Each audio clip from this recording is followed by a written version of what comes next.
Kids, Black Powder Bill back here again with this stock. I put a little water on her to bring up some of the grain. I don't know if it's going to show. There we go. Due to my inadequate videography skills here, I shoot better than I shoot a video. As you can see, I've run her out.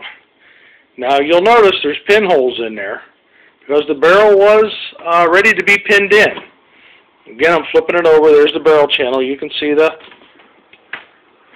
where she was opened up at. Right there.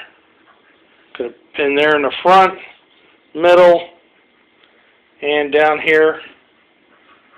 We're going to look at the lock side of it now.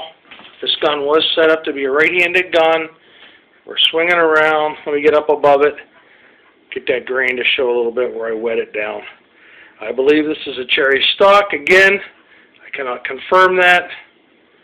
The length is fairly long on her. She's over 15 inches length of pull. Naturally, everything has to be trimmed up. Again, look for BPBRS on gunbroker.com.